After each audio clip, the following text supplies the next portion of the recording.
স্বাভাবিক। তিনটা তিনটা সম্পর্কে অলরেডি আমরা আলোচনা করে ফেলেছি। একটা হচ্ছে ধ্বনিতত্ত্ব, একটা হচ্ছে সন্ধি, একটা হচ্ছে বাক্য প্রকরণ। তো সন্ধি, বাক্য প্রকরণ বা ধ্বনিতত্ত্ব এই ৩ টা আসলে খুব গুরুতর কঠিন কিছু না। সবকিছু আসলে প্র্যাকটিস করার উপর নির্ভরশীল। যেহেতু আমরা দীর্ঘ সময় বাংলা থেকে দূরে ছিলাম এবং এই চাকরির সুবাদে বা ভালো করে জানার সুবাদে আমরা এখন যে বিষয়গুলা পড়ছি, সেগুলা আমাদের কাছে একদম নতুন না। রিভিশন হিসেবে নিলে আমাদের জন্য শেখাটা সহজ হবে আরকি। তো সবচেয়ে বেশি যেটা দরকার সেটা হচ্ছে প্রশ্ন সলভ করা। যাদের কাছে যে বই আছে সেটাই সলভ করতে পারেন। আমরা যে লেকচার শিট দিচ্ছি সেটাও ফলো করতে পারেন ভালোভাবে এবং অবশ্যই এন্টারের বোর্ড ব্যাকরণ বই যেটা আছে পুরাতন সেটা একটু খেয়াল রাখতে হবে সবচেয়ে ভালো করে। ওকে। তো আজকে আমরা যে বিষয়টা নিয়ে আলোকপাত করব সেটা হচ্ছে শুদ্ধি। শুদ্ধি শুধু ব্যাকরণগত বিষয়ের জন্যই না। শুদ্ধি বিষয়টা জীবনের জন্যও প্রয়োজন। আমাদের জীবনের জন্য, আমাদের চোখের জন্য, আমাদের মুখের জন্য, আমাদের চিন্তা ভাবনার জন্য, এমনকি আমাদের কাজের ক্ষেত্রে সব ক্ষেত্রে আসলে শুদ্ধি ব্যাপারটা সবচেয়ে ইম্পোর্টেন্ট। আমাদের মানব জীবনে খুব ভালো কিছু করতে হলে যেরকম শুদ্ধির প্রয়োজন, বাংলা ব্যাকরণেও ২-১ মার্ক বেশি পেতে হলে বাক্য এবং বানান এই ২ টা শুদ্ধিকরণ ভালো করে দেখা উচিত। আমরা বাক্য এবং বানানের যে শুদ্ধি আছে, বাক্য শুদ্ধি বা বানান শুদ্ধি, এই ব্যাপারগুলো তো আগে থেকেই পড়ে আসছি। আমরা সবগুলো আগে থেকেই জানি। মাঝে মধ্যে আমাদের এরকমই মনে হবে যে হ্যাঁ, এগুলো তো কোনো ব্যাপার না। এগুলো তো আমরা আগে থেকেই জানি। আমরা আসলে সবই আগে থেকে জানি। আমরা সবই আগে থেকে জানি। কোনো কিছু আসলে আমাদের সমস্যা। কিন্তু আগে থেকে যা আমরা জানি বা জানতাম, দীর্ঘদিন দীর্ঘদিন বাংলা না পড়ার কারণে সেগুলো হয়তো আমাদের মাথা থেকে বেরিয়ে গেছে। ঠিক সে কারণে অনেক পড়াই নতুন লাগবে। স্পেশালি আজকে আমরা যে বিষয়গুলো পড়াবো শুদ্ধির ক্ষেত্রে, বাক্য শুদ্ধি অথবা বানান শুদ্ধি। এক্ষেত্রে অনেক কিছু আপনার কাছে মনে হবে, আসলে এটা আমি তো ওরকম জানতাম। এখন আপনি যেটা জানতেন সেটা অনেক আগে ঠিকঠাকই ছিল। কিন্তু ২০১১ এবং ২০১৬ সালে বাংলা একাডেমি বেশ কিছু বানানের নিয়ম প্রণয়ন করেছে, একটু পরিবর্তন করে। আবার বাক্য শুদ্ধির যে ব্যাপারটা আছে, ওটা তো পড়ার সময় আপনার কাছে মনে হবে জীবনে যা বলেছি তার 70% ই ভুল। কেন? কারণ ভাব বিনিময়ের জন্য আমরা যা কিছু বলে ফেলি, ব্যাকরণগতভাবে গিয়ে দেখা যায় যে সেটা আসলে ঠিক হচ্ছে না, ভুল হয়ে যাচ্ছে।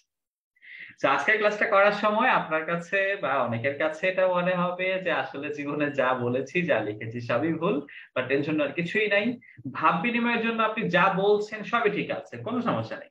কিন্তু পরীক্ষার খাতার জন্য আমাদের কিন্তু ব্যাকরণগত ব্যাপারটা খেয়াল রাখতে হবে। ঠিক আছে? তো আমরা আছি শুদ্ধিকরণের কনসেপ্টে। আমরা চলে যাই আমাদের আজকের ক্লাসে। তো সবাইকে অসংখ্য ধন্যবাদ আবারও। ঠিকঠাক রোল-টোল লিখে সঠিকভাবে যোগদান করার জন্য ক্লাসে। আজকে আমরা আগে জানিয়ে রেখেছি শুদ্ধিকরণ করব। শুদ্ধিকরণ ব্যাপারটা আমাদের জন্য ২ টা ক্রাইটেরিয়ায় হয়। একটা হচ্ছে বানান, আরেকটা হচ্ছে বাক্য শুদ্ধি। তো বাক্য শুদ্ধির ক্ষেত্রেও বানানটা খুব কার্যকর। এজন্য আমরা ১ম এ বানান শুদ্ধি নিয়ে একটু আলোকপাত করে ফেলি। যেটা আমরা আগেই বলেছিলাম যে ছোটবেলায় আমরা আসলে যেভাবে বানান লিখেছি বা বানান লেখার চেষ্টা করেছি, ছোটবেলা থেকে যেভাবে আমরা বানান লিখেছি বা লিখার চেষ্টা করেছি, তো ২০১১ এবং ২০১৬ সালে ২০১১ এবং ২০১৬ সালে বাংলা একাডেমি বেশ কিছু নতুন বানান প্রণয়ন করেছে। তো আমরা যে বানানের নিয়মগুলো আপনাদেরকে বলবো বা যে বানানগুলো শুদ্ধি করার চেষ্টা করব সেগুলো আসলে বাংলা একাডেমির নিয়ম অনুসারেই করা। এগুলা পরীক্ষার সময় ফলো করলে ভালো। আর ব্যক্তিগতভাবে আপনি যখন লিখেন, যেভাবে ইচ্ছা সেভাবেই লিখেন। তবে পরামর্শ হচ্ছে বাংলা একাডেমি আমাদেরকে রিকোয়েস্ট করেছে আমরা যেন তাদের নিয়মটা ফলো করি। এজন্য সেই নিয়মগুলোর মাধ্যমে আমরা বেশ কিছু বানান দেখানোর চেষ্টা করছি। এক্ষেত্রে আরেকটা বিষয় একটু বলে রাখা ভালো যে বানান শুদ্ধির ক্ষেত্রে যত নিয়ম আমরা পড়বো, এর নিয়ম জানাটাই কিন্তু শেষ না। নিয়ম জানাতে কিন্তু শেষ না। বানান সবচেয়ে বেশি কার্যকর হবে লিখায়। যত বেশি লিখবেন তত বেশি মনে থাকবে। যত বেশি লিখবেন তত বেশি মনে থাকবে। সো বানান শেখার সবচেয়ে বড় ক্রাইটেরিয়া হচ্ছে লিখা।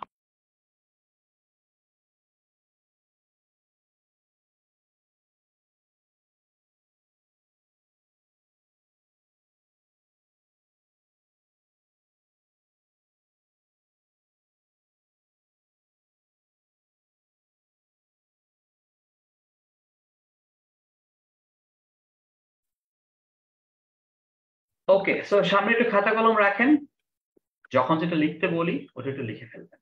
আবার একটু মনে করাই দিচ্ছি, একটু জোরে বলছি, যে বানান চোখের দেখায় মনে থাকবে না, মুখস্থ করেও মনে থাকবে না, যত লিখবেন তত বেশি মনে থাকবে। যেটা গুরুত্বপূর্ণ বলি সেটা কিন্তু অবশ্যই 5 থেকে 6 বার, কমপক্ষে 3 বার লিখা হয়। চাইলে এখনই ক্লাসের সাথে সাথে লিখে ফেলতে পারেন, অথবা পরে লেকচার শিট দেখে লিখতে পারেন, তবে সবচেয়ে বেটার হয় এখনই লিখে ফেলা। তো খাতা কলম একটু সামনে রাখেন, লেখার চেষ্টা করেন। ওকে, তো বাংলা একাডেমির নিয়মের ক্ষেত্রে প্রথমে একটা বিষয় জানিয়ে রাখি, হ্রস্ব ইকার এবং দীর্ঘ ইকার বা হ্রস্ব ই এবং দীর্ঘ ই, এই দুইটার ক্ষেত্রে বাংলা একাডেমির একটা বড় পরিবর্তন এনেছে বাংলা একাডেমি। বাংলা একাডেমি মূলত হ্রস্ব ইকারটা ব্যবহার করার পক্ষপাতিত্ব বেশি দেখিয়েছে।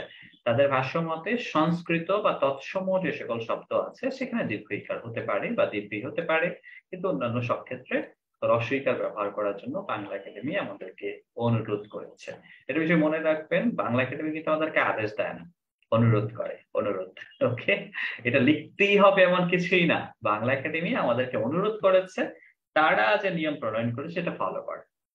ওকে, এবং যারা পরীক্ষক আছেন তারা অধিকাংশই বাংলা একাডেমির নিয়মটাই দেখেন আর কি। ওকে, তো আমরা কিছু নিয়ম একটু বলে ফেলি বা একটু দেখে রাখি ভালো করে।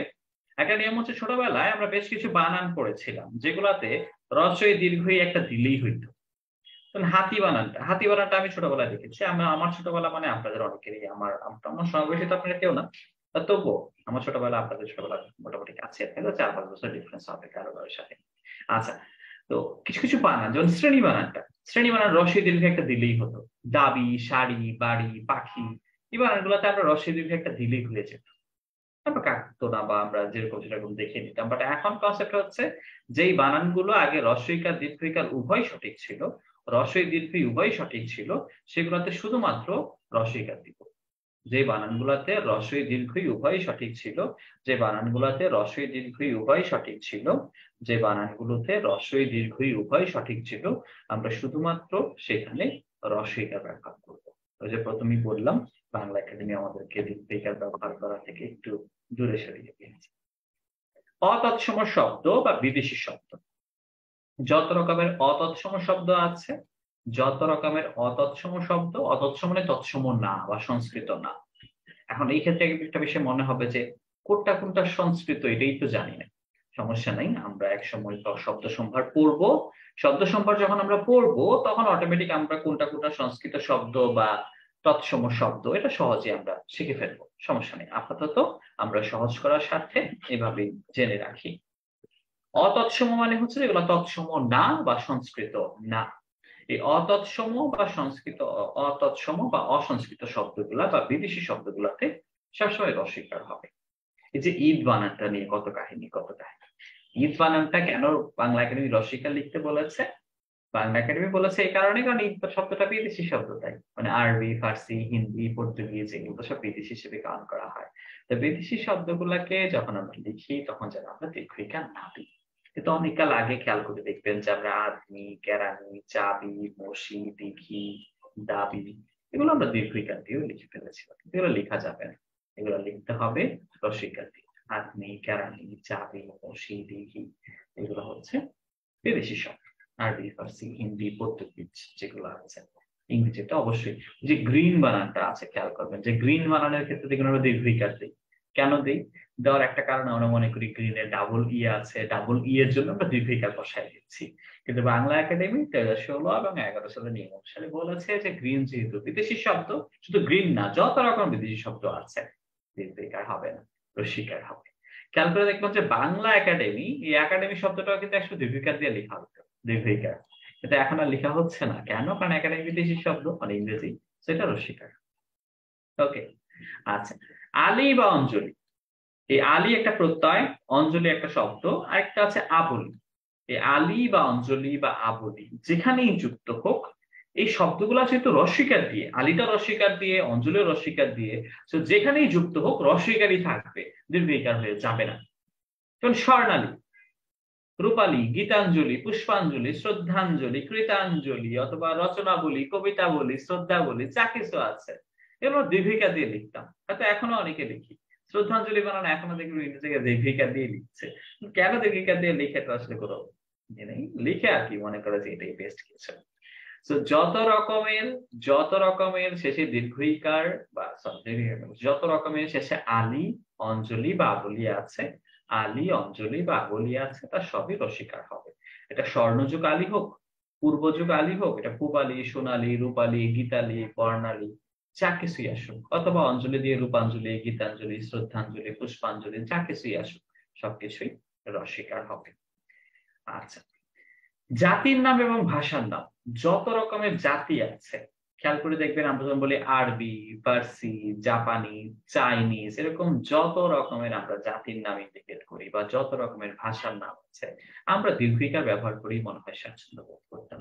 ইংরেজি, বাঙালি, আরবি, বাংলাদেশি, পাকিস্তানি, এরকম যত রকমের জাতির নাম আছে, এগুলোর ক্ষেত্রে, জাতির নামগুলোর ক্ষেত্রে আমরা দীর্ঘিকার বসাতাম।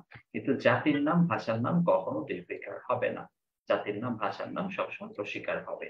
এটা আরবি হোক, এটা ফার্সি হোক, এটা জাপানিজ হোক, এটা বাঙালি হোক, এটা বাংলাদেশি হোক, এটা ইউরোপীয় হোক, এটা যাই হোক, জাতির নাম, ভাষার নাম সবসময় রসিকার হবে। তাহলে দীর্ঘিকার কি দেশ থেকে উঠে গেল? না, না, উঠে যায়নি। দীর্ঘিকার তো আছে। কোন শব্দে? ওই যে তৎসম শব্দে। তৎসম বা সংস্কৃত শব্দে দীর্ঘইকারটা ঠিক থাকবে।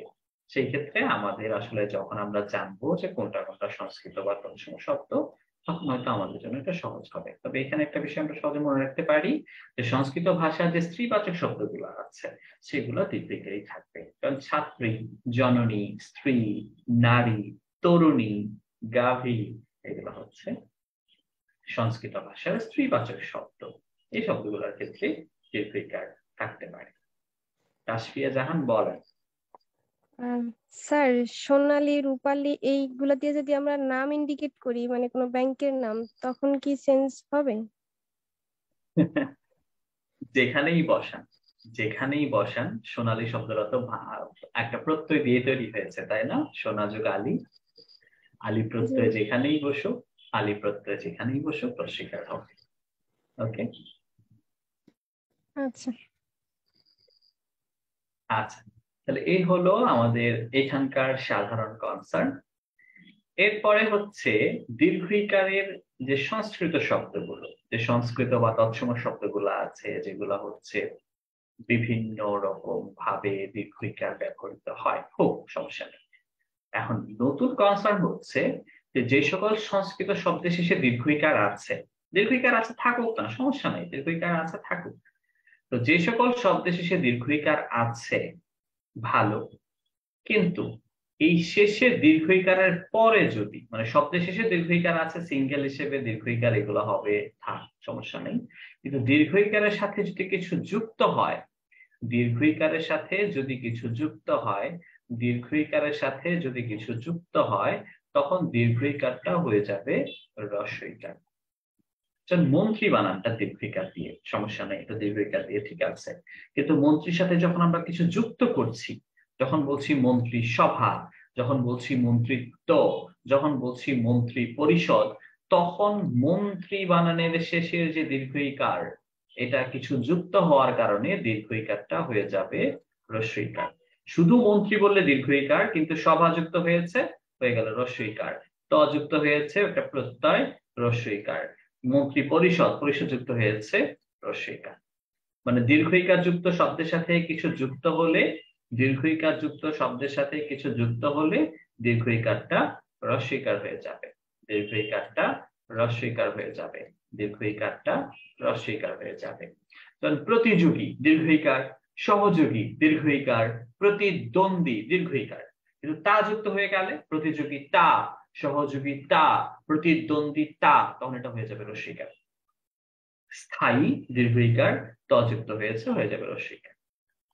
আবারও বলি যে দীর্ঘইকার যুক্ত তৎসম শব্দগুলোতে দীর্ঘইকারের পরে যদি কোনো কিছু যুক্ত হয়, মূল শব্দ তো দীর্ঘইকার ঠিক আছে, সিঙ্গেল হিসেবে সবইগুলো দীর্ঘইকার, কিন্তু কিছু যুক্ত হলে দীর্ঘইকারটা হ্রস্বইকারে পরিণত হবে।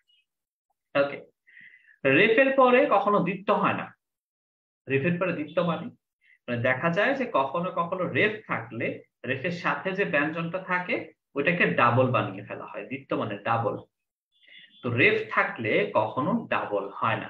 যেমন অনেক কাল আগে খেয়াল করেন যে ধর্ম রেফের পরে ম দুইটা দেওয়া হতো, কর্ম রেফের পরে ম দুইটা দেওয়া হইতো, কর্তা রেফের পরে ত দুইটা দেওয়া হইতো, কার্যালয়, কার্যালয় আপনি এখনো বিভিন্ন জায়গায় দেখবেন কার্যালয় বা কার্য, যে রেফের পরে জ আছে, জ ফলাও আছে।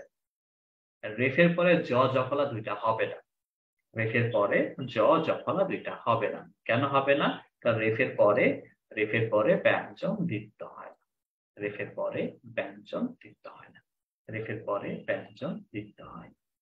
তো যেহেতু ব্যঞ্জন দ্বিত্ব হয় না, তো ঠিক সে কারণে আমরা রেফের পরে জ এবং জফলা দুইটাই নিব, একটা রাখবো, আমরা একটা রাখবো। ধর্ম রেফ আছে ম একটা, কর্ম রেফ আছে ম একটা, কর্তা রেফ আছে ত একটা, কার্যালয় রেফ আছে জ একটা, পর্বত রেফ আছে ব একটা। রেফের পরে ব্যঞ্জন ডাবল করা যাবে না, সিঙ্গেল থাকবে। শব্দের শেষে বিসর্গ দেওয়া যাবে না।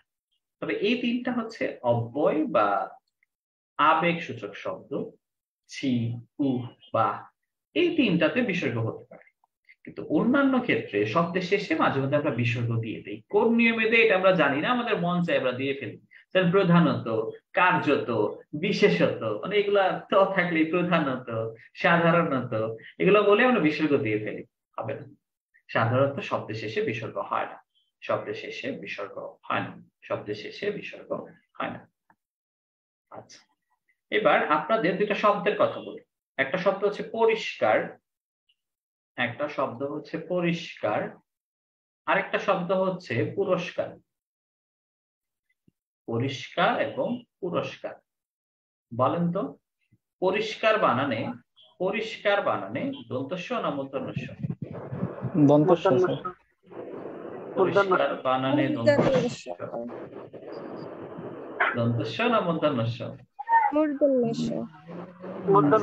তাহলে আমরা দুই রকম উত্তর পাইলাম, দন্তস্ব পেয়েছি, মূর্ধন্যস্ব পেয়েছি। আচ্ছা ঠিক আছে। পুরস্কার বানানে দন্তস্ব না মূর্ধন্যস্ব? দন্তস্ব। আচ্ছা, সবাই দন্তস্ব স্যার। মূর্ধন্যস্ব হয়ে গেছে। ওকে, ঠিক আছে, আমাদের যেটা জানার আমরা জেনে গেছি। কনসেপ্ট হচ্ছে এই যে কিছু কিছু বানান যেগুলাতে মূর্ধন্যস্ব হবে না দন্তস্ব হবে, এটা নিয়ে আমাদের একটা দোমনা আছে। দোমনাটা কেন? দোমনাটা এই কারণে যে আমরা আসলে সাধারণভাবে এগুলাতে কি হবে এটা আসলে ভালো করে ছোটবেলায় খেয়াল করি, এবং আমি নিজেও হয়তো এমন ছিলাম। আমার মাঝে মধ্যে এরকম মনে হয় যে আমিও ছোটবেলায় এরকমই করেছি, যে এই জায়গায় দন্তস্ব হবে না মূর্ধন্যস্ব হবে, এটা মনে করেন এমন একটা প্যাচ দিয়ে লিখতাম, স্যারেরও বোঝার ক্ষমতা ছিল না যে আমি দন্তস্ব লিখছি না মূর্ধন্যস্ব লিখছি। কেন আপনাদের ক্ষেত্রে দেখেন, পরিষ্কারের ক্ষেত্রে কেউ দন্তস্ব বলেছেন, কেউ মূর্ধন্যস্ব বলেছেন, আবার পুরস্কারের ক্ষেত্রে কেউ দন্তস্ব বলেছেন, কেউ মূর্ধন্যস্ব বলেছেন। তাহলে দেখেন কেউ না কেউ তো ভুল, অবশ্যই আমি নিজেও ভুল, কোনো সমস্যা নেই। এটার একটা সহজ সমাধান আছে। সমাধানটা হচ্ছে এই যে আমরা ক বা প এর সাথে যে যুক্ত বর্ণটা করছি দন্তস্ব বা মূর্ধন্যস্ব হিসেবে, কখন দন্তস্ব হবে কখন মূর্ধন্যস্ব হবে, এটা খুব সহজ নিয়ম হচ্ছে, খেয়াল করেন যে যখন আপনি দেখবেন যে স্বধ্বনিটা যেখানে আছে, এই স এর আগে যদি অ বা আ থাকে, তাহলে আপনি দন্তস্ব বসাবেন। আর যদি শটা যেখানে বসবে বা যেখানে আছে তার আগে যদি অ বা আ ছাড়া অন্য স্বরধ্বনি থাকে, সেক্ষেত্রে মূর্ধন্যস্ব বসাবেন। নিয়মটা আবারও বলি, খেয়াল করেন যে অ বা আ থাকলে দন্তস্ব হবে, অ বা আ থাকলে হবে দন্তস্ব, অ বা আ থাকলে হবে দন্তস্ব, অ বা আ থাকলে হবে দন্তস্ব, অ বা আ থাকলে দন্তস্ব, আর অ বা আ ছাড়া অন্য স্বরধ্বনি থাকলে মূর্ধন্যস্ব। খেয়াল করেন, একটা উদাহরণে যাই তাহলে সহজ হয়ে যাবে। যেমন খেয়াল করেন তস্কর, তস্করে দেখেন স যেখানে আছে, স এর আগে কি আছে? স এর আগে আছে ত। তো ত এর মধ্যে কোনো কার নাই, আর কার না থাকলে সেখানে কি থাকে? অ থাকে। কার না থাকা মানে সেখানে অ আছে, তাহলে ত এর সাথে যদি অ থাকে তাহলে অ এর পরে কি বসবে? দন্তস্ব। অ এর পরে বসবে দন্তস্ব। অয়ের পরে বসবে দন্তস্ব, অয়ের পরে বসছে দন্তস্ব, অয়ের পরে বসছে দন্তস্ব।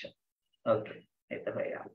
আবার পরস্পর, পরস্পরে দেখেন স এর আগে আছে র, স এর ইমিডিয়েট আগে যেটা সেটা দেখবো, স এর ইমিডিয়েট আগে যেটা সেটা দেখবো, স এর ইমিডিয়েট আগে যেটা সেটা দেখবো, স এর ইমিডিয়েট আগে যেটা সেটা দেখবো।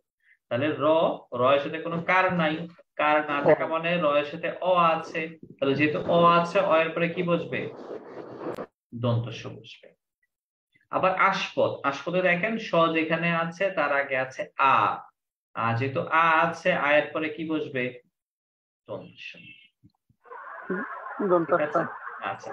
এবার দেখেন দুষ্করের ক্ষেত্রে, দুষ্করের স যেখানে আছে, স যেখানে আছে এর আগে আছে দু, স এর আগে আছে দু, দু মানে এখানে কোনো অ বা আ নাই, কি আছে? রস্য আছে। তাহলে উ যেহেতু আছে, উ কি অ বা এর মধ্যে পড়বে নাকি অন্য স্বরে পড়বে? অন্য স্বরে পড়বে। তাহলে যেহেতু অন্য স্বর, অ বা আ ছাড়া অন্য কিছু, তাহলে এটা হবে মূর্ধন্য ষ। পরিষ্কার, স এর আগে আছে রস্বই ও টি, এখানে একটা ই আছে, ই এর পরে মূর্ধন্য ষ হয়েছে। চতুষ্কোণ, এখানে স এর আগে আছে তু, টু মানে এখানে একটা উ আছে, উ এর পরে মূর্ধন্য ষ। ওকে, তাহলে বলেন তো আমরা যে বললাম পরিষ্কার, অপরিষ্কার তো এখানে পেয়ে গেছি, তাহলে পরিষ্কার। তাহলে পুরস্কারে কি হবে বলেন? পুরস্কার দন্তস্ব। দন্তস্ব। কারণ স এর আগে, স এর আগে এখানে আছে র, স এর আগে র আছে, র মানে এখানে কোনো কার নাই, এখানে অ আছে, তাহলে অ এর পরে দন্তস্ব। তাহলে বহিষ্কারে কি হবে? বহিষ্কার মধ্যাহ্ন হবে। কেন মধ্যাহ্ন হবে? কারণ স এর আগে আছে ই, স এর আগে ই আছে, ই এর পরে মধ্যাহ্ন। আবারও বলি, খেয়াল করেন যে আমরা যখন এই দন্তস্ব মধ্যাহ্ন ঝামেলাটা করব, দন্তস্ব মধ্যাহ্ন ঝামেলা যখন করব, ক বা প এর সাথে যুক্ত থাকা অবস্থায়, ক বা প এর সাথে যুক্ত থাকা অবস্থায় যখন ঝামেলা করব, তখন আমরা দেখব যে এর পরে কি আছে, সরি এর আগে কি আছে। স এর আগে যদি অ বা আ থাকে, স এর আগে যদি অ বা আ থাকে, সেক্ষেত্রে আমরা দিব দন্তস্ব।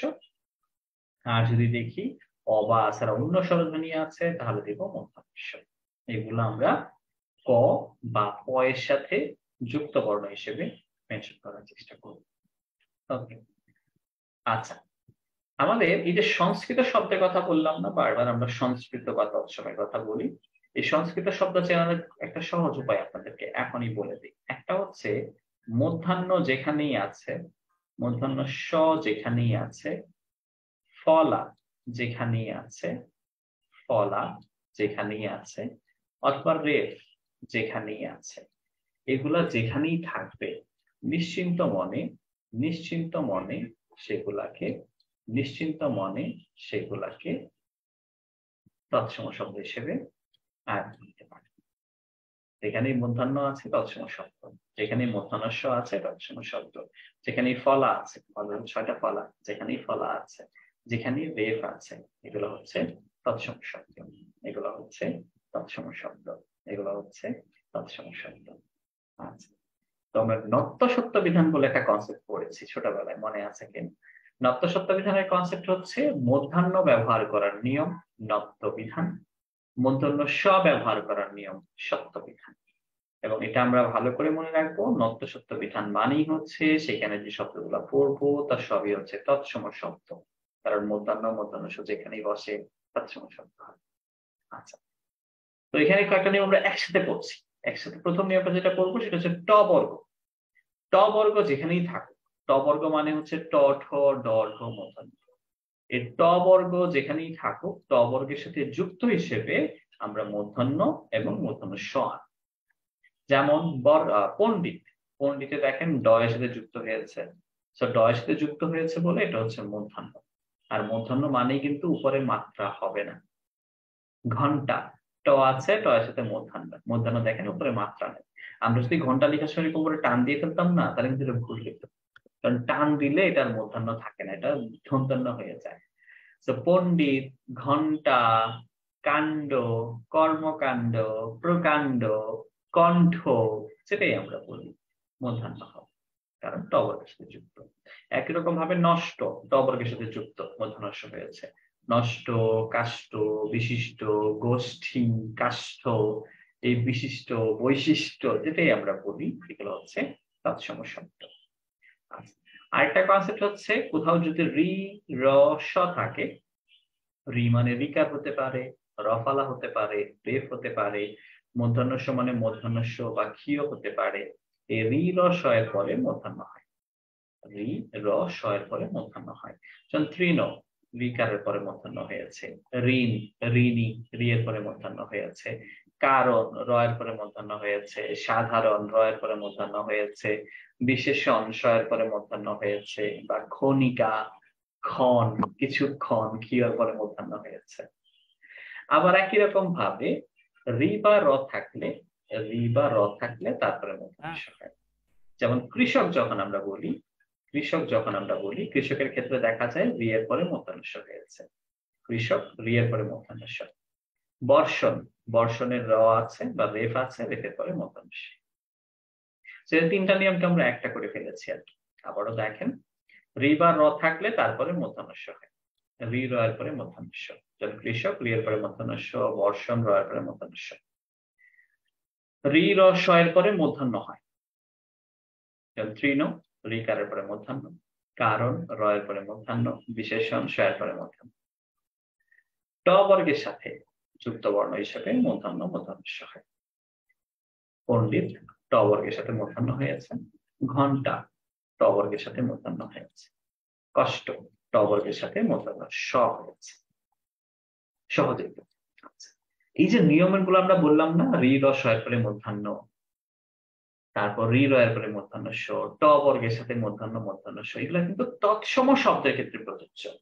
কোন বিদেশি শব্দে এই নিয়ম কার্যকর করানো যাবে না। কোন ইংরেজি শব্দে, আরবি শব্দে, ফার্সি শব্দে, তুর্কি, মানে কোন রকম তৎসম ছাড়া অন্য কোন শব্দে মূর্ধন্য, মূর্ধন্য স বসবে না। কিন্তু আপনি খেয়াল করবেন, আপনি বাইরে গেলেই যখন দেখেন না ডিপার্টমেন্টাল স্টোর, স্টোর বানানটা দন্তস্ব দিয়ে না মূর্ধন্য স দিয়ে লিখে রেখেছে। কেন লিখে রেখেছে? কারণ ট বর্গ আছে, যে ট বর্গ যেরকম ট বর্গের সাথে মূর্ধন্য স হয়েছে, নষ্ট, কাষ্ঠ।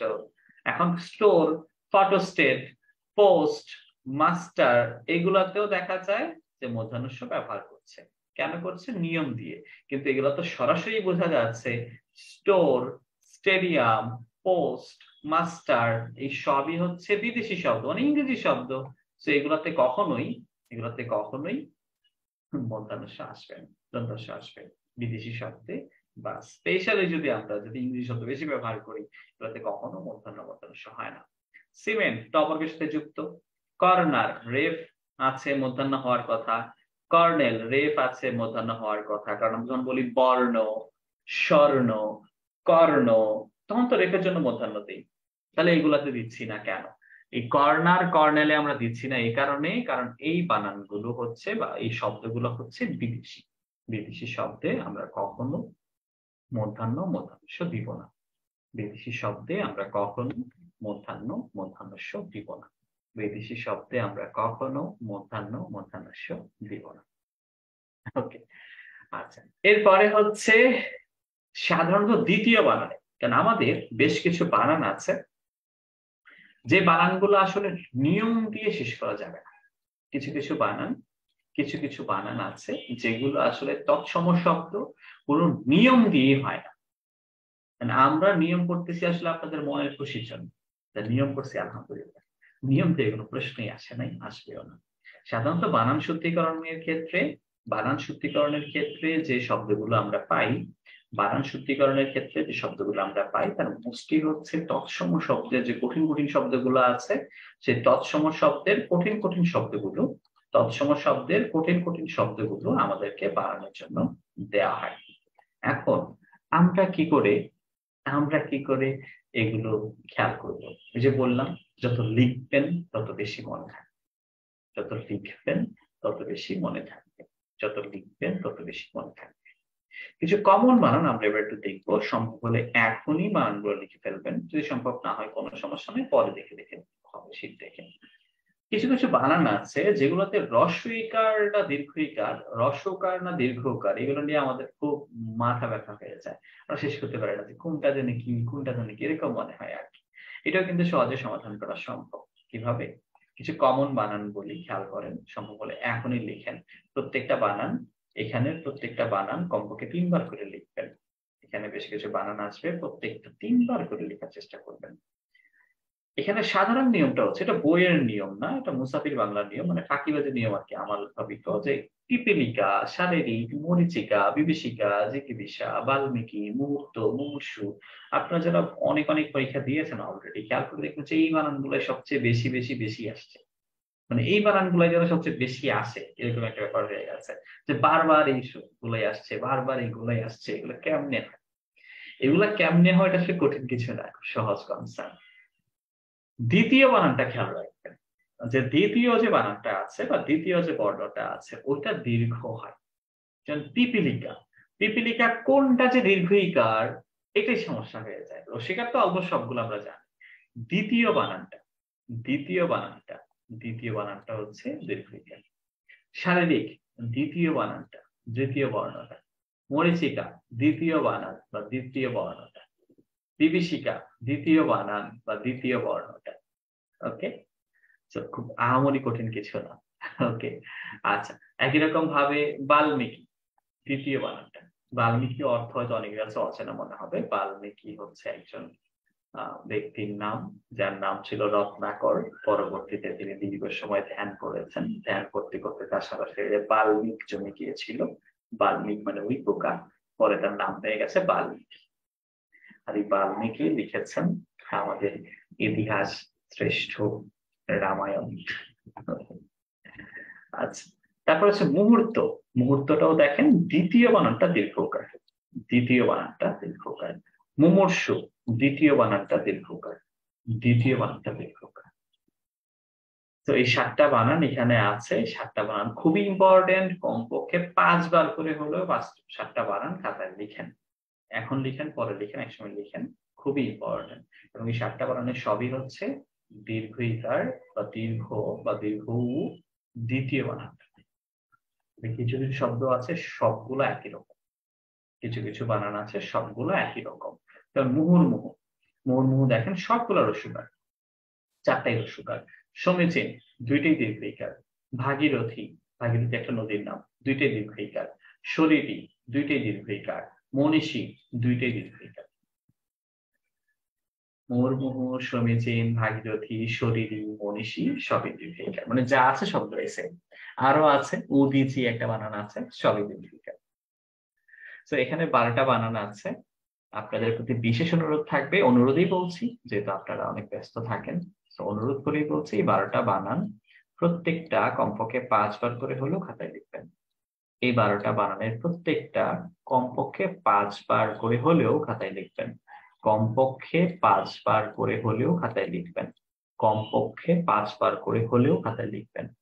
এই 12টা বানান কমপক্ষে 5 বার করে হলেও খাতায় লিখবেন। তুমি যে এগুলি ঘুরে ফিরে সব জায়গায় আসে। আর না লেখার কারণে যেটা হয়, এগুলো আমাদের প্যাচ লাগে।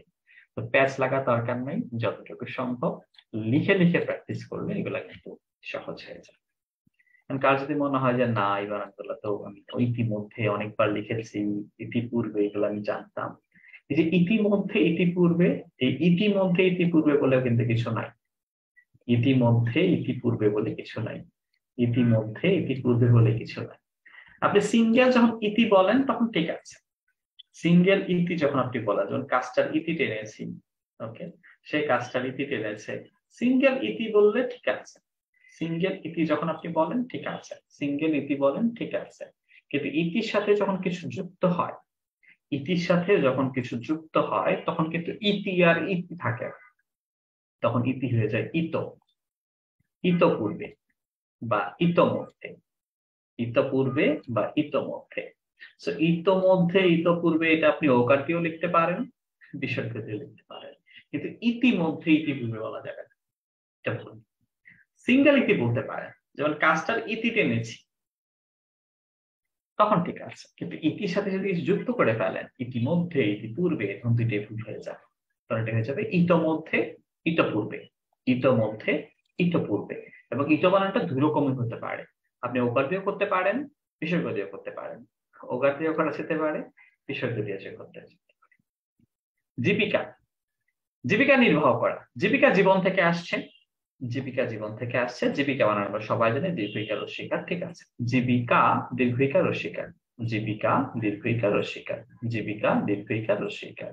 কিন্তু আপনি যদি কোনো কিছু শেষে জীবী ব্যবহার করেন পেশা হিসেবে, আপনি যদি কোনো কিছু শেষে জীবী ব্যবহার করেন পেশা হিসেবে, তখন কিন্তু দুইটাই দীর্ঘিকার হবে।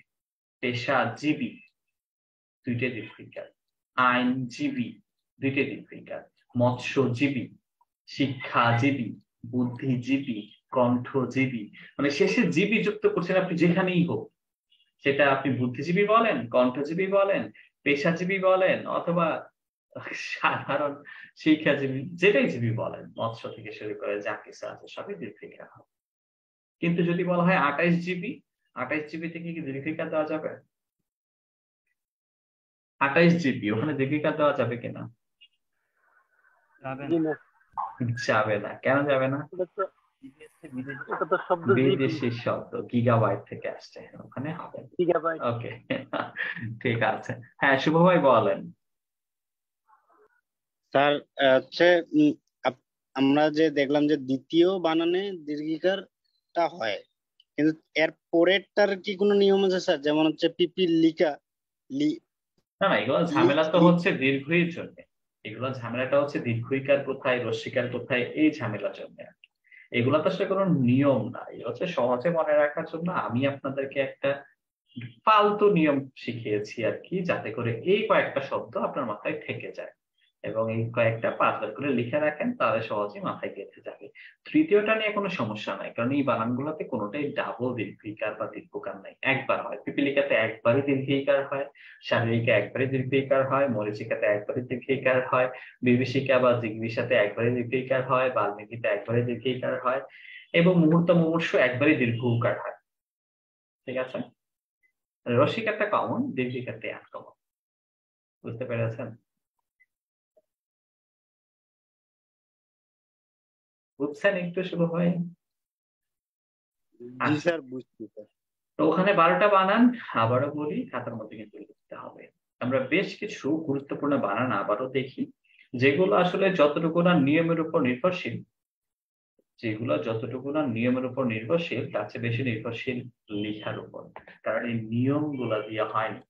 তৎসম বা সংস্কৃত ভাষার যে শব্দগুলো আছে, এই তৎসম বা সংস্কৃত ভাষার বানানগুলো তো আসলেই কঠিন, কারণ আমরা তো সংস্কৃত ভাষার যে শব্দগুলো আছে এগুলো পড়তে তো কেমন লাগে, সংস্কৃত, এই সংস্কৃত শব্দটাই তো কেমন কেমন লাগে না? তো এই জন্য তৎসম বা সংস্কৃত ভাষার যে বানানগুলো আছে সেগুলা লিখে প্র্যাকটিস করা ছাড়া, আসলে তেমন কোনো ভালো উপায় নেই।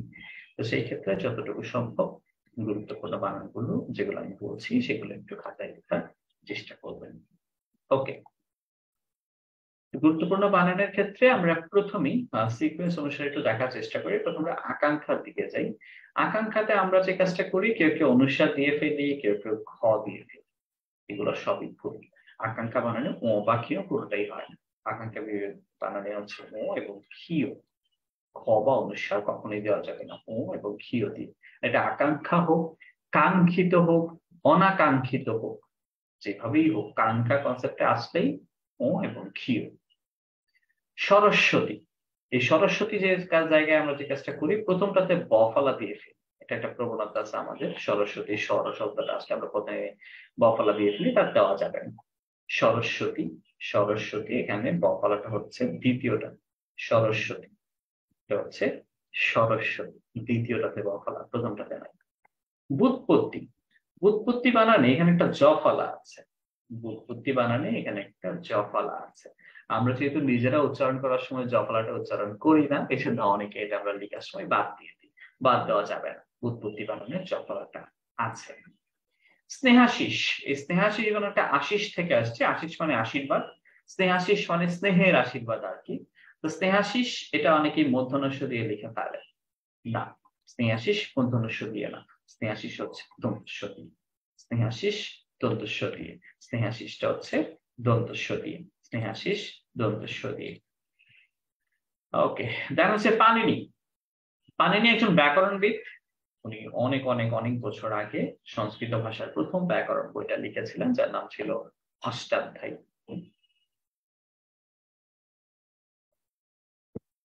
তো পানিনি ওনার নামটা মূর্ধন্য দিয়ে লিখতেন, মানে এটা তো কোনো নিয়মের মধ্যে নাই আসে, উনি ওনার নামটা এভাবে লিখতেন, আমাকে ওটাই লিখতে হবে।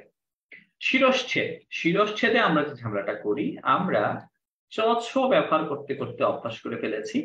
শিরশ্ছেদে আমরা চ ছ লিখে ফেলতে চাই, কিন্তু শিরশ্ছেদ বানানে চ ছ নাই, শিরশ্ছেদ বানান হচ্ছে তালবস্য এবং ছ। শিরশ্ছেদ বানানটা তালবস্য এবং ছ, শিরশ্ছেদ বানানটা তালবস্য এবং ছ, তালবস্য এবং ছ, তালবস্য এবং ছ। উজ্জ্বল, উজ্জ্বল, এখানে ছাগলের 3 নাম্বার বাচ্চা আছে। ছাগলের 3 নাম্বার বাচ্চা বুঝতে বাচ্চাকে পাত্তা দেয় না কেউ আর কি। তো উজ্জ্বল এবং উচ্ছ্বাস একই রকম। এখানে তৃতীয় যুক্তবর্ণ হিসেবে, তো যুক্তবর্ণ 3টা, তো 3 নাম্বার হিসেবে বফলা আছে। মানে এটা যেহেতু আমরা উচ্চারণের সময় তেমন একটা ব্যবহার করি না, যেহেতু এটা আমরা উচ্চারণের সময় ব্যবহার করি না, ঠিক সে কারণে লেখার সময় আমাদের মনে থাকে না, এটা লিখতে হবে। উজ্জ্বল, অনুজ্জ্বল, প্রজ্জ্বল, অত্যুজ্জ্বল, উচ্ছ্বাস, ভাবোচ্ছ্বাস, জলোচ্ছ্বাস। তো যখনই আমরা উচ্ছ্বাস কনসেপ্টে কিছু লিখবো, উজ্জ্বল কনসেপ্টে কিছু লিখবো, এটা এই শব্দ হোক অন্য শব্দের সাথে যুক্ত হোক, বফলা কিন্তু দিতে হবে, বফলা বাদ দেওয়া যাবে না। আচ্ছা, তারপর হচ্ছে অপরাহ্ন।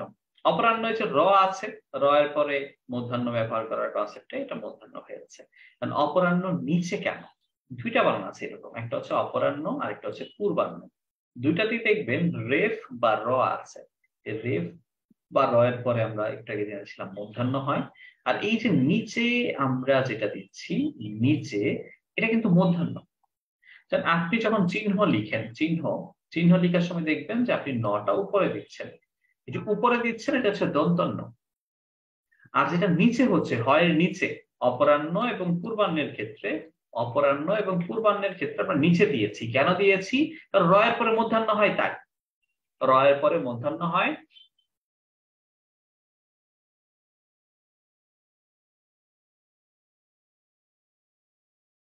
র এর পরে মূর্ধন্য হয়, এই মূর্ধন্যটা হচ্ছে হয়ের নিচে থাকবে। তো এই মূর্ধন্য হওয়ার ক্ষেত্রে বা হয়ের নিচে হওয়ার ক্ষেত্রে এই দুইটা বানানই আছে, এর জন্য আর কিছু নেই। একটা হচ্ছে অপরাহ্ন, হয়ের নিচে, এটা মূর্ধন্য। একটা হচ্ছে পূর্বাহ্ন, হয়ের নিচে, এটা হচ্ছে মূর্ধন্য। উপরযুক্ত, এটা আবার কি শব্দ? উপযুক্ত শুনেছি, উপযুক্ত, পারফেক্ট। উপরযুক্ত কি? আপনারা খেয়াল করে দেখেছেন কিনা যে ছোটবেলা থেকে আমরা একটা শব্দের সাথে খুব ভালোভাবে পরিচিত, সেটা হচ্ছে উপরুক্ত আলোচনায়। উপরুক্ত, উপরুক্ত আলোচনায় দেখা গেল যে, উপরুক্ত আলোচনায় দেখানো গেল যে, উপরুক্ত আলোচনায় বুঝতে পারলাম যে বাংলা ভাষায় উপরুক্ত নামে কোনো শব্দই নাই। সত্যি নাই, আসলেই নাই। উপরুক্ত বলে কোনো শব্দই নাই। এটা আসলো থেকে আমরা হচ্ছে নিম্নোক্ত, নিম্নোক্ত শব্দের সাথে মিলায় উপরুক্ত বলে ফেলি। উপরুক্ত বলে কোনো শব্দই নাই। শব্দটা হইতে পারে উপরিউক্ত, উপরিউক্ত অথবা উপরযুক্ত। শব্দটা হচ্ছে উপরযুক্ত, শব্দটা হচ্ছে উপরযুক্ত, শব্দটা হচ্ছে উপরযুক্ত। অধ্যবসায়, অধ্যয়ন, এগুলাতে যে কাজটা আমরা করি অনেকে আকাল লাগাই দিই। অধ্যাবসায়, অধ্যয়ন, অধ্যাবসায় না, অধ্যয়ন না, অধ্যয়ন, অধ্যবসায়। ওকে, আকার নেই। মুখস্থ, আমরা ত বানায় ফেলি, মুখস্থ না, মুখস্থ। এই যে হ বসছে, এই হটাই থ এর সংক্ষিপ্ত রূপ হিসেবে বসছে। আমরা যে গ্রন্থ লিখি, গ্রন্থ লিখার সময় দেখবেন হ দিয়ে ফেলি, এটা থ, থটাকে আমরা সংক্ষেপে হ লিখেছি আর কি।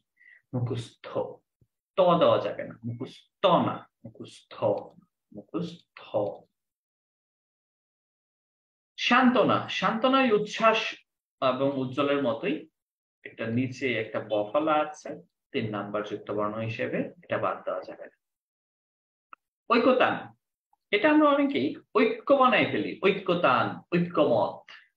ঐক্যতান না, শুধু সিঙ্গেল হিসেবে ঐক্য ঠিক আছে, তাদের মধ্যে ঐক্য আছে, তিনি ঐক্যের ডাক দিয়েছেন, ঠিক আছে। কিন্তু ঐক্য যখন আপনি কোন সুর বা তালের ক্ষেত্রে নিয়ে আসবেন, ঐক্যটা যখন আপনি মানুষের মতের ক্ষেত্রে নিয়ে আসবেন, মানে ঐক্যের সাথে কিছু যুক্ত করবেন, তখন আর ঐক্য ঐক্য থাকে না, ঐক্য তখন ঐক্য হয়ে যায়। তারপরে সিঙ্গেল বললে ঐক্য, কিন্তু তানের সাথে যুক্ত করেন তবে ঐক্যতা, ঐক্যমত। শুশ্রূষা, শুশ্রূষা মানে সেবা করা আর কি। এখানে আপনি ওই দ্বিতীয় নিয়মটা ইন্ডিকেট করতে পারেন যে দ্বিতীয় যে বানানটা আছে এটা দীর্ঘকার।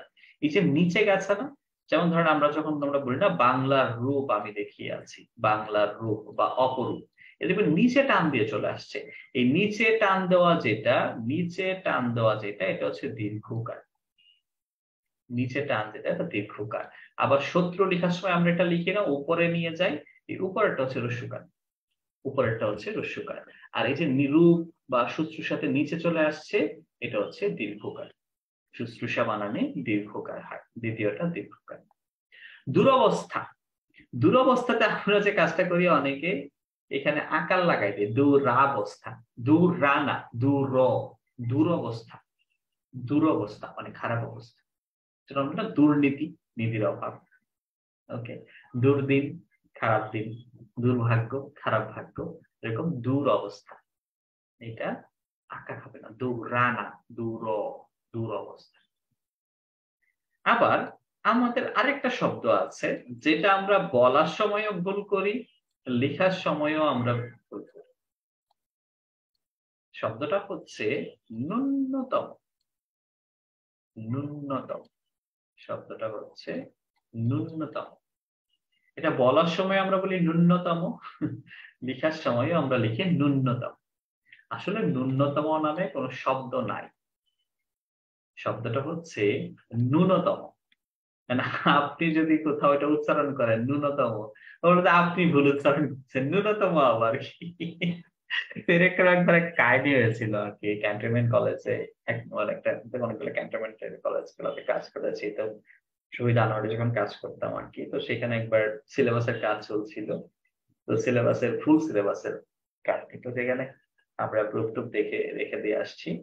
তো এরকম থাকতো না যে 2টা প্রশ্ন থাকবে, ন্যূনতম 1টি প্রশ্ন উত্তর দিতে হবে, অথবা 6টি প্রশ্ন থাকবে, ন্যূনতম 4টি প্রশ্ন উত্তর দিতে হবে। তো সবকিছু ফাইনাল প্লেসে যাবে। তো আইসিটির কয়েকজন টিচার এসে এমনি চেক করছে আর কি আইসিটি সিলেবাসটা ঠিক আছে কিনা। এরা তার প্রিন্সিপাল স্যারের কাছে বিচার দিয়ে আসছে, বাংলার টিচাররা তো বাংলায় ঠিক মতো পারে না। কেন পারে না?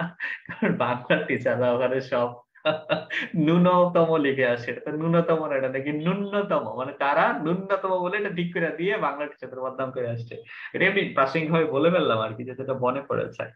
তো শুধু আমার কলেজের টিচার তারা ছিল, অবশ্যই অনেক ট্যালেন্ট আর কি। এই বানানটা আসলে আইসিটি টিচার হিসেবে তার এই বানানটা ভালো করে জানার কথা না, স্বাভাবিক। কারণ আমরা অনেকেই বাংলা স্টুডেন্টও ঠিক মতো জানি না যে আসলে ন্যূনতম বলে কিছু আছে কিনা। ন্যূনতম বলে কিছু নাই, শব্দটা ন্যূনতম, ন্যূনতম, ন্যূন মানে কম, ওকে, ন্যূনতম, ন্যূনতম না, ন্যূনতম। কারণ আপনি হয়তো এটা কথা বলতে পারবেন না, বললে অড হয়ে যাবে, কারণ সবাই জানে ন্যূনতম, এটা ভুল। এখানে 20টা বানান আছে, এখানে 20টা 18টা, সরি এখানে 18টা বানান আছে। এখানে 18টা প্লাস আগের 12টা দেখিয়েছি, এই মোট 30টা বানান অবশ্যই কমপক্ষে 5 বার করে লিখতে হবে। দেখে দেখে, দেখে দেখেই লিখেন, না দেখে লিখে দরকার নেই, দেখে দেখেই লিখেন। কারণ আপনার যদি, আমি আবারও বলি, আপনার যদি মনে হয় যে আমি নিয়মগুলো জানি, এগুলো সহজ ব্যাপার না, সবই তো সহজ। কারণ আপনার এই 26 বছরের জীবনে বা 28 বছরের জীবনে বা 24 বছরের জীবনে এগুলো আপনি অনেকবার লিখেছেন, অনেকবার দেখেছেন, এরপরে কিন্তু ঝামেলা হবে। কারণ অপশনে যে 4টা আসবে 4টাই সেম মনে হবে, কোনো ভুল মনে হবে না একটাও। তখন সঠিক করার জন্য আপনাকে কিন্তু আপনি কোনটা লিখে লিখে প্র্যাকটিস করেছেন সেটাই কিন্তু কার্যকর ভূমিকা পালন করবে। কারণ আপনি যখন লিখেন, আপনি যখন লিখেন তখনই কিন্তু এই বানানের কনসেপ্টটা আপনার মাথায় ভালো করে থাকবে। সো না লিখলে কিন্তু এগুলো মাথায় থাকবে না, বারবার জোর দিয়ে বলছি, না লিখলে এগুলো মাথায় থাকবে না, না, না লিখলে এগুলা মাথায় থাকবে না, না লিখলে এগুলা মাথায় থাকবে না। আমরা আরো কিছু বানান দিকে নেই, তারপরে আবারও বলি। কথোপকথন, কথোপকথন মানে হচ্ছে কথা যোগ উপকথন, কথা যোগ উপকথন, ওকে, সূর্য যোগ উদয়, সূর্যোদয়, এইটা। আচ্ছা, তো এই ক্ষেত্রে ওকারের যে কনসেপ্টটা আছে, ভুল বানানে ওকার দিবে এই জায়গাতে, আবার কয়ের সাথে কথোপকথন এরকম দিবে। কথোপকথন, কথোপকথন, কথোপকথন। ভেঙে মনে রাখতে পারেন, কথা যোগ উপকথন। ওকে, এই কথা আয়ের সাথে উ যুক্ত হয়ে এখানে ওকার হয়ে গেছে। যেমন সূর্য যোগ উদয়, সূর্যের অ, উদয়ের উ, দুইটা মিলে ও হয়ে যায় সূর্যোদয়। এই আর কি, দরকার নেই মনে রাখা, 5 বার লিখে ফেলেন, দেখে দেখে ঝামেলা শেষ। মানে এই জায়গাটাই ভুল হয়ে যাচ্ছে। সরস্বতী আমরা একবার বলেছি, সরস্বতীতে সাধারণত আমরা ভুল করি, প্রথমটাতে বকলা দিয়ে, প্রথমটাতে বকলা না, বকলা পরেরটাতে হয়, বকলা পরেরটাতে হয়, বকলা পরেরটাতে হয়। বিদুষী, বিদুষী মানে হচ্ছে বিদ্যানের স্ত্রীবাচক শব্দ, বিদ্যান বিদুষী, বিদ্যান বিদুষী। তো বিদুষী বানানে আমরা অনেকে যেটা করি দীর্ঘকার দিয়ে ফেলি, বিদুষীটা দীর্ঘকার না, বিদুষীতে হচ্ছে রস্যকার, বিদুষীতে হচ্ছে রস্যকার বোঝায়। ভৌগোলিক, ভৌগোলিকে যে ঝামেলাটা করি আমরা, বা যেটা হয়ে যায় আসলে, আমরা ওকারটা দেই না, কিন্তু ওকার বাদ দিলে কিন্তু হবে না, ওকার আছে, ভৌগোলিকে ওকার আছে, ভৌগোলিকে ওকার আছে, ওকার বাদ দেওয়া যায়। কূপমণ্ডুক, কূপমণ্ডুক এটা দুইটা শব্দ। কূপ মানে কুয়া, এই কূপ শব্দটা দীর্ঘকার। মণ্ডুক মানে ব্যাং, মণ্ডুক মানে ব্যাং, যেটা মানে দীর্ঘকার। কূপমণ্ডুক, কুয়ার ব্যাং, এটা হচ্ছে শাব্দিক অর্থ কুয়ার ব্যাং, আর আবিধানিক ব্যঞ্জনাময় অর্থটা হচ্ছে যার করে জ্ঞান জ্ঞান নাই আর কি। তো কূপমণ্ডুক, কূপ দীর্ঘ, মণ্ডুক ব্যাং দীর্ঘ, দুটি। নিশিথিনী, নিশীথ, নিশীথ মানে তো রাত, এই নিশীথ বানানে কিন্তু দ্বিতীয়টা দীর্ঘইকার। ওকে, আর শেষে নি যখন যুক্ত হয় ওটা দীর্ঘইকারই থাকে। এটা নিশিথিনী হোক, পরীক্ষার্থিনী হোক, ফকিন্নি হোক, ওকে, ডাক্তারনি হোক, মাস্টারনি হোক, শেষের নি দীর্ঘইকার। ওকে, দন্তান্ন দীর্ঘইকার, দন্তান্ন দীর্ঘইকার, ওকে, দন্তান্ন দীর্ঘইকার। বিদ্যান, এই বিদ্যান নিয়ে অনেক সময় মানে সহজ বানান, কিন্তু বিদ্যান নিয়ে অনেকেও ঝামেলা করে। কেন? কারণ বিদ্যা বানানটা দেখে যে জফলা আকার দিয়ে, বিদ্যা যদি জফলা আকার হয় বিদ্যান কেন না? দুটোতে এক জিনিস না, দুটোতে আলাদা। বিদ্যা তো জ্ঞান বুঝায়, আর বিদ্যান দিয়ে যার জ্ঞান আছে, দুটো রিলেটেড, আলাদা আলাদা শব্দ। বিদ্যা জফলা দিয়ে ঠিক আছে, কিন্তু বিদ্যান কিন্তু জফলা না, বিদ্যান হচ্ছে বফলা, বিদ্যান হচ্ছে বফলা। জ্যেষ্ঠ, জ্যেষ্ঠ মানে হচ্ছে, জ্যেষ্ঠ মানে হচ্ছে বড় আর কি। জ্যৈষ্ঠ মাস, জ্যৈষ্ঠ মাসটা তো ওই কাট দিয়ে হবে। তো জ্যেষ্ঠতে, জ্যেষ্ঠতে জফলাটা হচ্ছে। পুঙ্খানুপুঙ্খ, পুঙ্খানুপুঙ্খ, এই পুঙ্খানুপুঙ্খতে যেটা হয়, এই ও এবং খ, এটা অনেক সময় ক্ষীয় দিয়ে ফেলি, ক্ষীয় খ, পুঙ্খানুপুঙ্খ খ, এটা খ দিয়ে, আকাঙ্ক্ষাটা একরকম, এটা আরেকটা। মনোপুত, এখানে একটা বিষয় মনে রাখবেন যে মনের সাথে যা কিছু যুক্ত হবে, মনের সাথে যা কিছু যুক্ত হবে সেটা বিসর্গ দিয়ে করবো আমরা। মনোবেদনা, মন বিসর্গযোগ বেদনা, মনোকষ্ট, মনোবাসনা, মনোভূত। ওকে, শিরশ্ছেদ, শিরশ্ছেদ তো আমরা একবার দেখেছি, চ ছ দেওয়া যাবে না, তালবস্য এবং ছ। সরস্বতীটা আমরা একবার দেখেছি, আবারও এটা এনেছি গুরুত্বপূর্ণ অর্থে, বারবার দেখলে বেশি মনে থাকবে। মনীষী, মনীষী আমরা দেখেছি ওই যে 7টা 12টা কনসেপ্ট যেখানে ছিল, মনীষী, শরীরী, ভাগীরথী, সমীচীন, এগুলোতে সবই উদ্ভিকার। সংবর্ধনা, সংবর্ধনাতে যে ভুলটা হয় ওই যে ময়ের সাথে ব লাগাই দিই, সম্বর্ধনা, এটা তো সম্বর্ধনা না, সংবর্ধন, অনুসার হবে। স্বায়ত্তশাসন, স্বায়ত্তশাসন যেটা হয় এখানে একটা এক্সট্রা বফলা লাগে, এক্সট্রা বফলা নাই, কারণ মূল শব্দ হচ্ছে আয়ত্ত, আয়ত্ত করা। সযুগ আয়ত্ত মানে নিজের আয়ত্তে থাকে, স্ব আয়ত্ত, নিজের আয়ত্ত।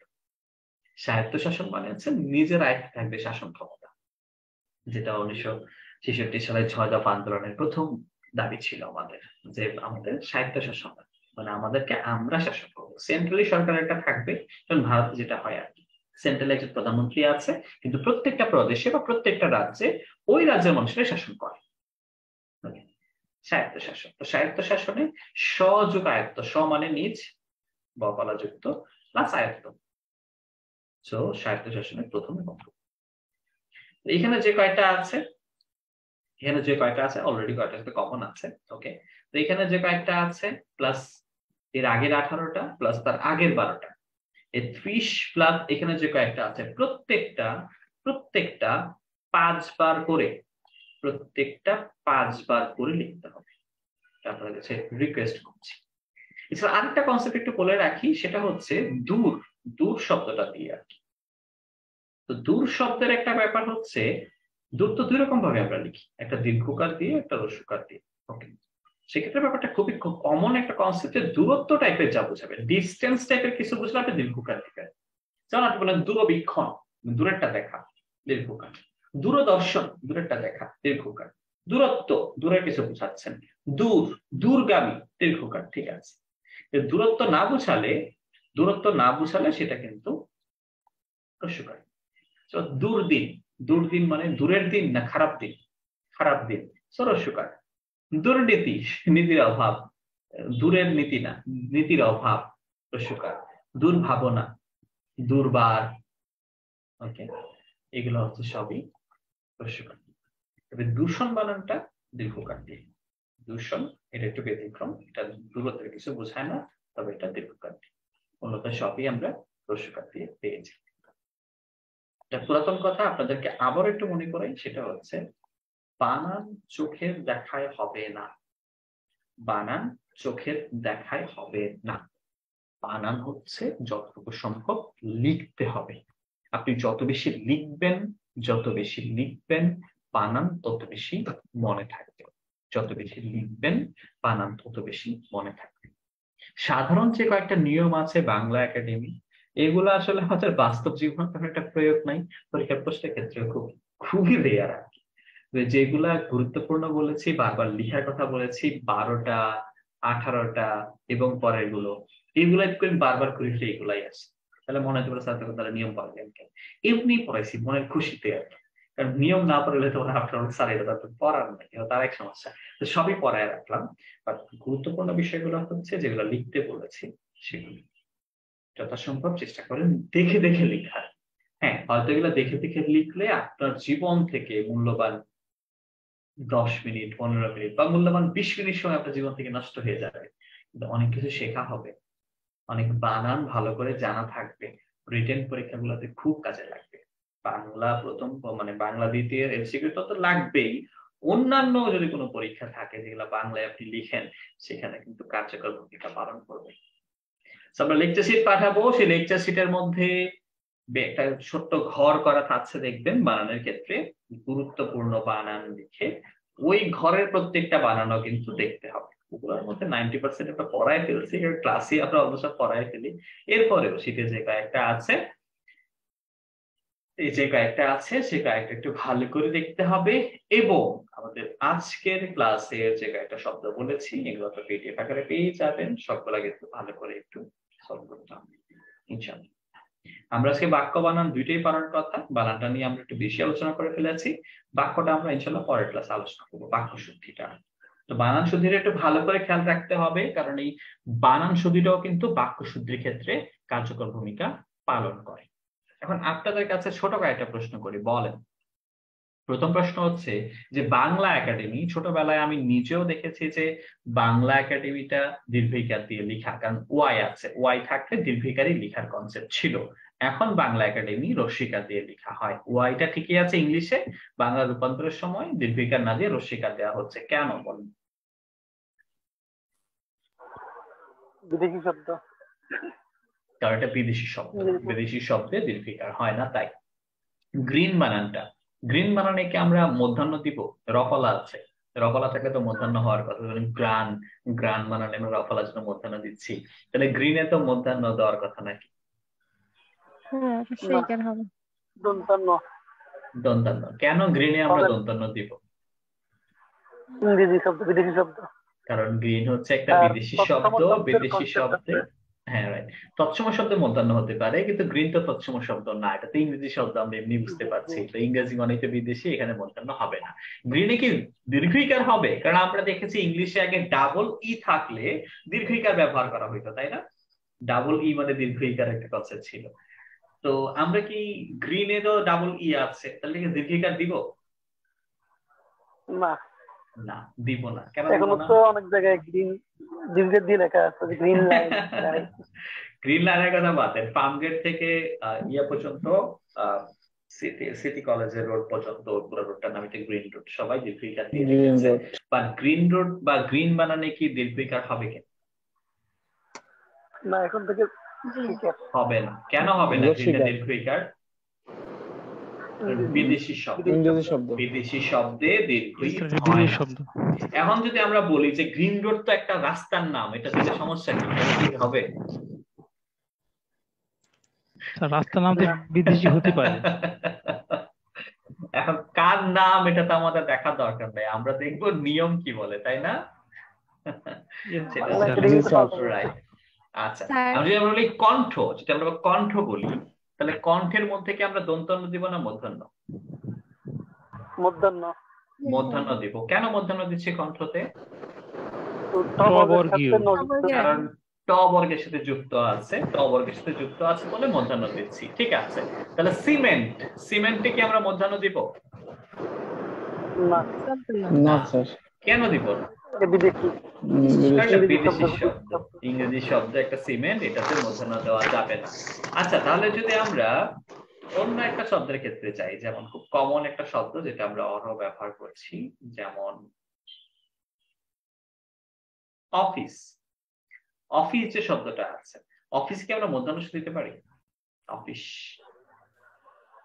না, হাসপাতাল মূর্ধন্য, হসপিটাল, না, অথবা stadium, dustbin, dust, post, master. কৃষি হবে, কৃষিতে মধ্যাহ্ন হবে না। অথবা ধরেন বললাম যে জার্মানি থেকে, জার্মানি বানানো এসেছে কিন্তু ওয়াই আছে, জার্মানি একটা দেশের নাম। ওকে, আচ্ছা, জার্মানি শেষে ওয়াই আছে, জার্মানি আমরা কিভাবে লিখবো বাংলায়? দীর্ঘইকার না রস্বইকার? রস্বইকার। জাতি, ভাষা, দেশের নাম যাই কিছু আমরা লিখি রস্বইকার। ওকে, তো সাধারণত আমাদের এই বানানের কনসেপ্টের ক্ষেত্রে কমন শব্দ যেগুলো আছে সেগুলো নিয়ম দিয়ে আসলে হয়ে যাচ্ছে, এগুলো আমরা বাংলা একাডেমির নিয়মের সাথে ফলো করলে মোটামুটি হয়ে যাবে। বাংলা একাডেমির এই নিয়মগুলোতে কোনো রকম ফাঁক ফোকরে কোনো ব্যতিক্রম কনসেপ্ট নেই। আমরা নিজেরা দেখা যায় যে ব্যাংকের নামগুলাতে অনেকবার আদালত থেকে বা যারা বানান নিয়ে কাজ করে তাদের কাছ থেকে নোটিশ পাঠানো হয়েছে, কিন্তু এটা ঠিকঠাক করা হয়নি। কারণ কোনো কিছুর নাম চেঞ্জ করা অনেক সময় সাপেক্ষ এবং অনেক কস্টলি, ব্যয় সাপেক্ষ, অনেকের জন্য অনেকে চেঞ্জ করে না। কিন্তু সাধারণভাবে আপনি যখনই বাংলা একাডেমির নিয়ম ফলো করার কনসেপ্টটা পাবেন, ইদানিং আপনি পাবেন না, ফেব্রুয়ারি মাস আসলেই দেখবেন যে আপনার বাসার আশেপাশে যে বড় বড় ব্র্যান্ডের দোকানগুলো আছে ওগুলো দেখবেন বাংলায় লিখছে। বাটা তো কখনো বাংলায় লিখে না, কিন্তু ফেব্রুয়ারি আসলে কিন্তু বাংলায় লিখতে, কারণ এগুলো কিন্তু আইন করা আছে, দুইটাই লিখতে হবে, বাংলা ইংরেজি দুইটাই। কারণ আমরা আসলে বানানের ক্ষেত্রটা শুধুমাত্র দুইটা বিষয়ে সীমাবদ্ধ রেখেছি। একটা সীমাবদ্ধতা হচ্ছে পরীক্ষার জন্য, আর দ্বিতীয় সীমাবদ্ধতা হচ্ছে পণ্ডিতির জন্য। আমাদের ফেসবুক আছে, আমাদের গ্রুপ আছে, আমরা এখানে নানা রকম পণ্ডিতি দেখানোর জন্য বাংলা একাডেমির নিয়ম কনসার্ন করছি। খেয়াল করে দেখবেন যে বানান নিয়ে প্রচুর কথাবার্তা, বানান নিয়ে তো আলাদা পেজ টেস্ট করে উল্টায় ফেলতেছে অনেকে, একদম সেই লেভেলে। এবং সেই ক্ষেত্রে তারা এগুলা হয়েছে সর্বোচ্চ 2-3 বছরের মধ্যে এসব খুব বেশি কাজ করেছে করোনা থেকে। বাট নিয়মগুলা কিন্তু 2-3 বছরের মধ্যে চেঞ্জ করা হয়নি। এই নিয়মগুলা কিন্তু 2011 থেকেই প্রচলিত, নিয়মগুলা 2016 থেকেই প্রচলিত। তথাকথিত বাংলা একাডেমির সব নিয়ম সবাই মানবে এরকম কোনো কনসেপ্টই নেই। আমরা সাধারণভাবে লেখার সময়, সাধারণভাবে বলার সময় এক্সট্রা অর্ডিনারি ভুল ছাড়া যা আছে ওগুলো আমরা ঠিকঠাক মতো মেনে নিই। কিন্তু পরীক্ষার ক্ষেত্রে যখন আমরা পড়ি তখন আমরা চেষ্টা করি বাংলা একাডেমিটা ফলো করার। মনে রাখবেন, বাংলা একাডেমির যে নিয়মগুলো আছে সেগুলো একদম ফলো করতেই হবে, এরকম কোনো অধ্যাদেশ জারি করা নাই সরকারের পক্ষ থেকে বা গেজেট আকারে। বাংলা একাডেমির কাজ হচ্ছে এগুলা একটু পরিবর্তন করা, পরিশোধন করা, এবং করে তারা আমাদেরকে অনুরোধ করে সমস্ত স্কুল, কলেজ, সরকারি, আধা সরকারি, স্বায়ত্তশাসিত, বেসরকারি সকল প্রতিষ্ঠান যেন তাদেরটা ফলো করে বা অনুসরণ করে, তারা এটা আমাদেরকে অনুরোধ করে। তো সেই অনুরোধ ক্রমেই আমরা যারা শিক্ষক আছি আমরা চেষ্টা করি আপনাদেরকে শেখানোর। বাস্তব জীবনে যখন ব্যবহার করেন যথাসম্ভব চেষ্টা করি আমরা প্রমিতটা ব্যবহার করার। প্রমিত বলতে যেটাকে আমরা শুদ্ধ নামে চিনি আর কি, শুদ্ধ শুদ্ধ ভাষা বলি, শুদ্ধ ভাষা বলে কোনো কনসেপ্ট আছে যে প্রমিত ভাষা, প্রচলিত ভাষা, শুদ্ধ ভাষা বলে কিছু না। পৃথিবীর সব ভাষাই শুদ্ধ, নোয়াখালীর ভাষাও শুদ্ধ, আমার ময়মনসিংহের ভাষাও শুদ্ধ, বরিশালের ভাষাও শুদ্ধ, সব ভাষাই শুদ্ধ, কোনো ভাষাই অশুদ্ধ না। কনসেপ্টটা হচ্ছে প্রমিত কোনটা, প্রমিত মানে স্ট্যান্ডার্ড আর কি। ওকে, তো আমরা স্ট্যান্ডার্ড মেনটেন করার জন্য বা আমাদের যে প্রমিত কনসেপ্টটা আছে সেটা ঠিকঠাক রাখার জন্য বাংলা একাডেমির নিয়মগুলো দেখার চেষ্টা করি। পরীক্ষার ক্ষেত্রে যেটা হয়, কমন নিয়মের শব্দ থেকে যেগুলো সংস্কৃত বা তৎসম শব্দ একটু বিদঘুটে বিদঘুটে, ওগুলো সবচেয়ে বেশি আসে। তো আমরা সবাই মিলে একটু চেষ্টা করব আমাদের আজকের ক্লাসে 30+ যে কয়েকটা শব্দ বলেছি এবং লেকচার শিটে যে কয়েকটা শব্দ বক্সে দেওয়া থাকবে গুরুত্বপূর্ণ বানান হিসেবে, সেগুলোর প্রত্যেকটা যেন কমপক্ষে 5 বার করে দেখে দেখে লেখা হয়, সেটা যেন আমরা একটু খেয়াল করি। তাহলে ইনশাল্লাহ দেখবেন বানান নিয়ে ঝামেলাটা হবে না। সবশেষে আবার একটা কথা মনে করিয়ে দিই, চোখের দেখায় মুখস্থ দেখে ক্লাস করে বানান মনে থাকবে না। বানান মনে থাকবে লিখায়। যত বেশি লিখবেন তত বেশি মনে থাকবে। সবাইকে অসংখ্য ধন্যবাদ। আজকে এই পর্যন্তই। আমরা যে শীটটা প্রোভাইড করব সেখানে দুইটার একসাথে থাকবে, বানান এবং বাক্য দুইটাই। আজকে আমরা বানান নিয়ে আলোকপাত করেছি, বাক্য সূত্রটা পরে আমরা একদিন আলোচনা করব। সবাইকে অসংখ্য ধন্যবাদ। সবাই অনেক ভালো থাকবেন। দেখা হবে ইনশাআল্লাহ আগামী ক্লাসে। ধন্যবাদ সবাইকে। আবার যারা লেকচার শিটের জন্য পে করেছেন, লেকচার শিট আজকে দিতে পারেনি, ওরা ব্যস্ত ছিল, আগামীকাল সবারটাই পাঠিয়ে দিবে। তারপরে 2 দিনের মধ্যে ইনশাআল্লাহ সবাই পেয়ে যাবেন। সবাই ভালো থাকবেন। আচ্ছা, সাহিত্য কোর্সে অ্যাড আছেন, কালকে সাহিত্য ক্লাস করবেন রাত 10টায়, খুবই মঙ্গল রাত 10টায়। তো সুস্থ থাকবেন সবাই, ভালো থাকবেন, শুদ্ধ থাকার চেষ্টা করবেন মনের দিক থেকে, চোখের দিক থেকে, মুখের দিক থেকে। ধন্যবাদ সবাইকে। আবার আসসালামু আলাইকুম।